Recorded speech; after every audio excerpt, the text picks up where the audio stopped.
Good evening and welcome to Manchester. Tonight, Old Trafford expects the two most successful clubs in FA Cup history looking to progress to the last four under the bright lights of the Theatre of Dreams. Right across, Sunderland is there! Here comes Brian Robson, he's in with a chance! Yes! Aaron Ramsey strokes the ball in! Manchester United have won at the Emirates! See up here!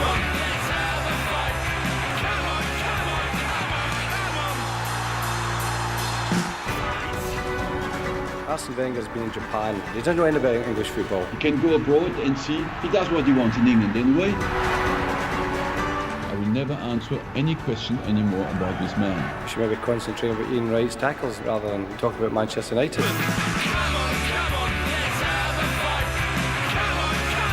Arsenal's unbeaten record now is at stake.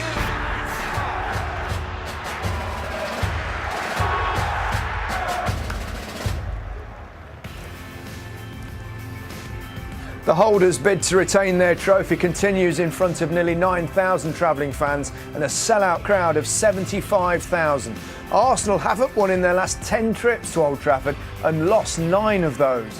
But both teams' current form is good. Arsenal have won 7 of their last 8 league games, while United have lost just 2 in the last 22 in all competitions, as Louis van Gaal is quick to point out.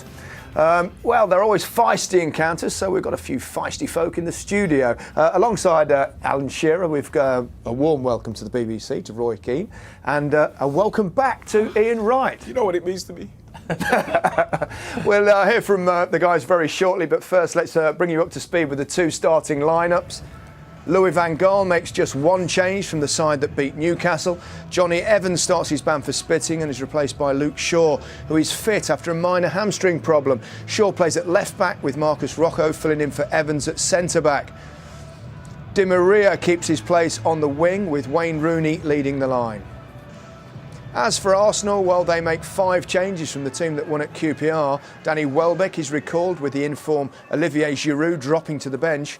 Oxlade-Chamberlain comes into midfield while Koscielny and Monreal come into the back 4. And in goal, it's Wojciech Szczesny, who has recently been relegated to the role of cup goalkeeper. Well, it's all set up. Huge game, quarter-final. It's interesting. It's quite a division of opinion about Van Gaal's progress at Manchester United. Where do you stand on it? Well, I've not been surprised. I think it's been so many changes at United over the last couple of years. I think it's to be expected. I think obviously with Alex Ferguson leaving, then David Moyes, a lot of experienced players leaving, Giggsy, Vidic, Rio, Evra.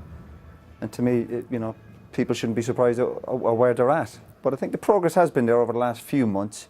But it's going to take a bit of time. That's why I think it's a massive game tonight. I know people are obsessed with getting in the top 4, but I also think for Man United, you've got to be winning trophies. And also, the style of the play, that's what some people are dissatisfied with, isn't it? Not enough... Yeah, I think so. I think there's been frustration amongst the supporters, more so at home when I think maybe the speed of their play. But as I said, with Van Gaal, he's obsessed with possession, and maybe... What's helping them is they are getting some decent results in terms of the performance haven't been great, but they've been getting results, so it's been giving them a little bit of breathing space. That's why I think tonight is a massive game. So I just think the fans would like maybe a bit quicker play in the attacking third, certainly.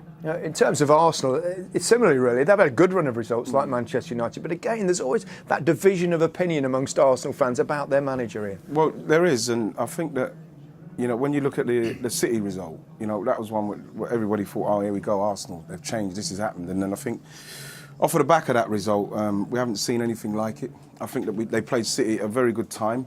City weren't pressing them, Tottenham pressed them. A couple of weeks later, got the result, and I don't think Arsenal have been fluent and played very well. Up until that point, they've beaten teams that they should be, and this is that kind of big game again, where you want Arsenal to put down a marker. This is the kind of game where they should be doing that. They don't tend to do that well here, not in recent times, Alan. It's a tough one to call, this one, isn't it? It's a very, very tough one to call. I know I take Roy's point about Manchester United in a period where they have to expect something different, but I was at the game here at Newcastle in midweek, and Fellaini there, I think, should take the ball with his left foot to turn, but no, his first thought is possession-based football is what Manchester United do. Again, Ashley Young gets the ball. He doesn't look forward either.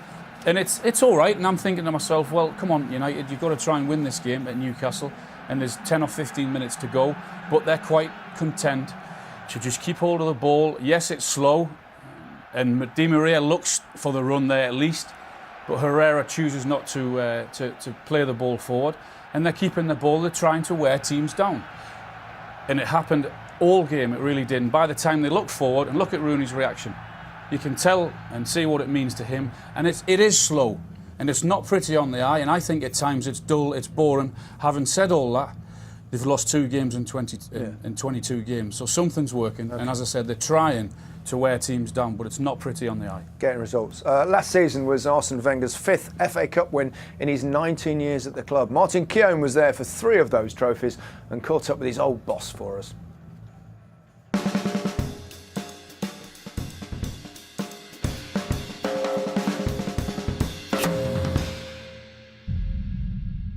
There's been some epic battles between these two teams over the years.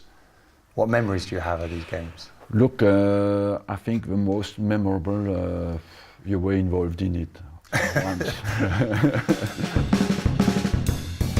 One was, of course, that famous incident with the penalty on Van Nistelrooy, where you were singled out after that story. And the second one was what I never forget, is the 49th game after we lost the 50th game at Man United. That still hurts today. I think that was certainly the game that hurt us the most, even if we have lost sometimes with a big goal difference, but the 50th game will remain forever for me. Of course, Sir Alex Ferguson is now no longer in the dugout. Mm-hmm. Do you miss him now he's gone? Look, I'm happy to see him now, much more than before.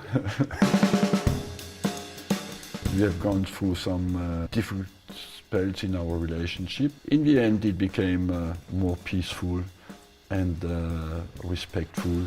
You haven't won at Old Trafford for 10 games. How are you going to change that? What is good in our game, first of all, it's unpredictable. Secondly, it's not the history that makes the results.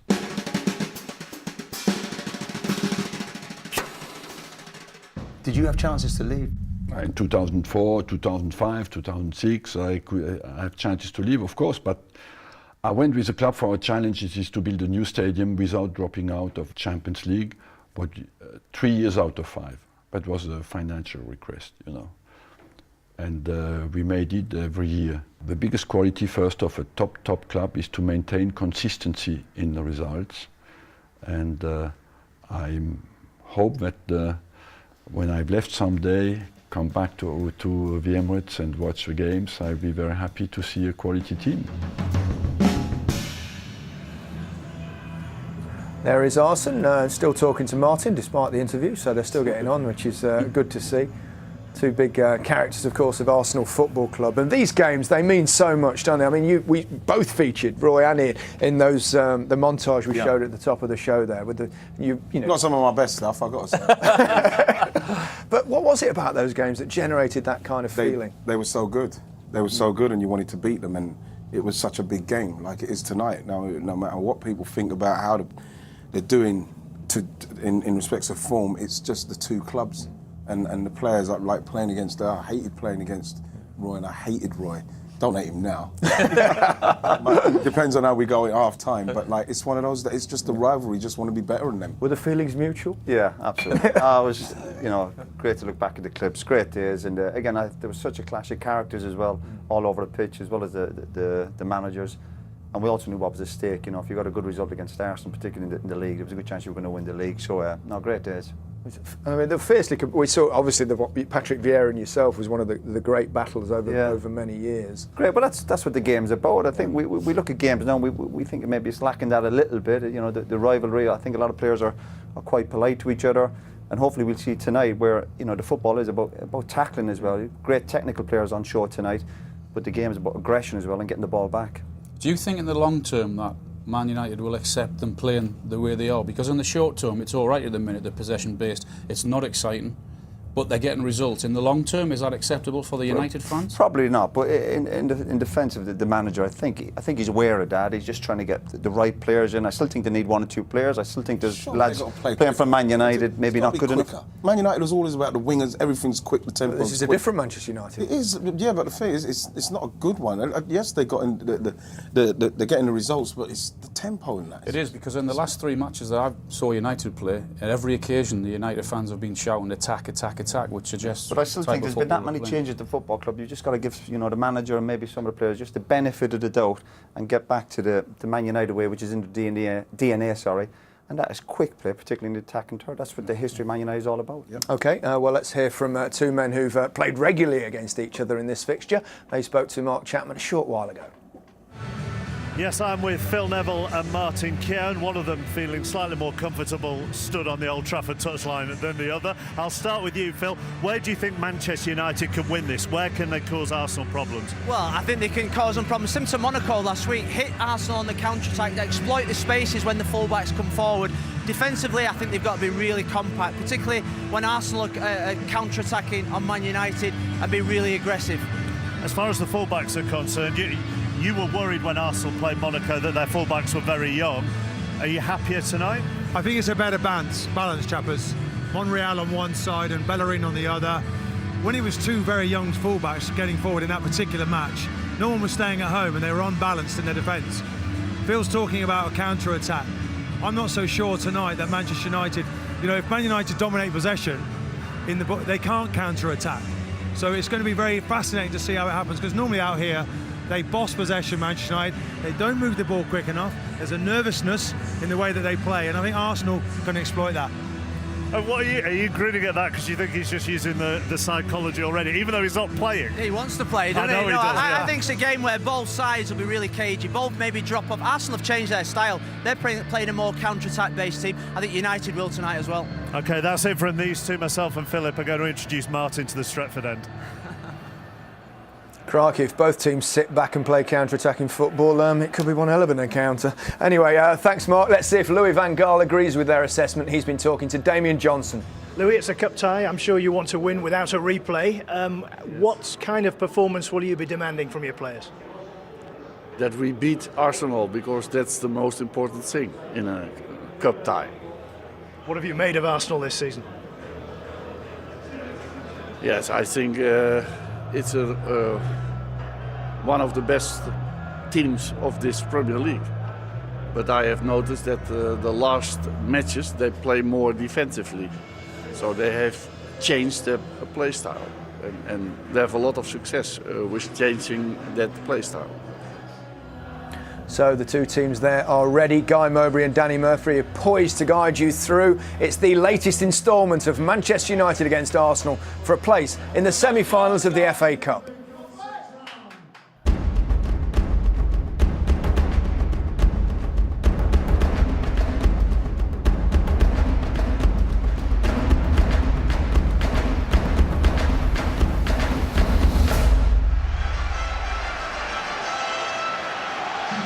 Well, it's all set up, isn't it? A packed Old Trafford, the 2 most successful clubs ever in the FA Cup, and a clash that holds so many vivid memories, especially in relatively recent history, from Alan Sunderland's Wembley winner in 1979 to Manchester United's 8-goal show 3 seasons ago, and all that's happened in between. That Ryan Giggs goal, Fergie's flying boot at Beckham, Keane and Vieira in the Highbury tunnel, Keown and Van Nistelrooy on the pitch here. All you know where you were when moments. Let's hope for a game that creates another memory or 2 tonight. Let's face it, barring Arsenal pulling off an amazing gamble in Monte Carlo next week, this competition represents the only chance of it being a truly memorable season for either club. Both bosses might say, understandably, that a top 4 finish has to be the main aim, but you don't really cherish the memory of finishing 4th, 3rd, or even 2nd in the league anything like as much as winning a shiny silver cup.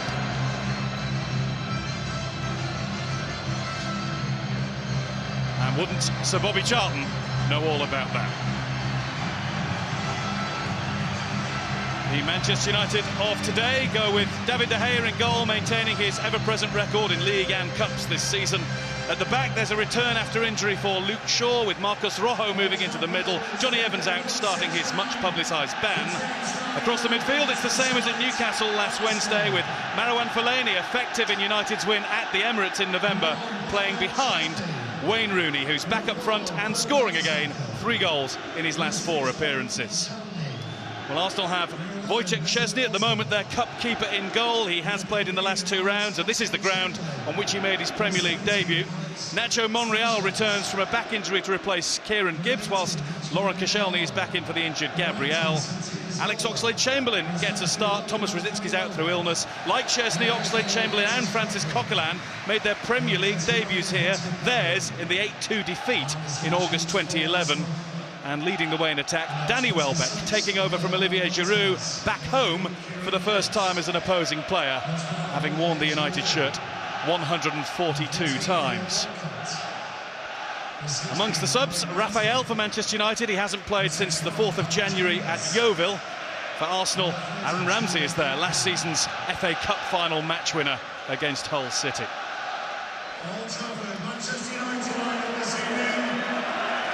Wayne Rooney and Per Mertesacker are the captains.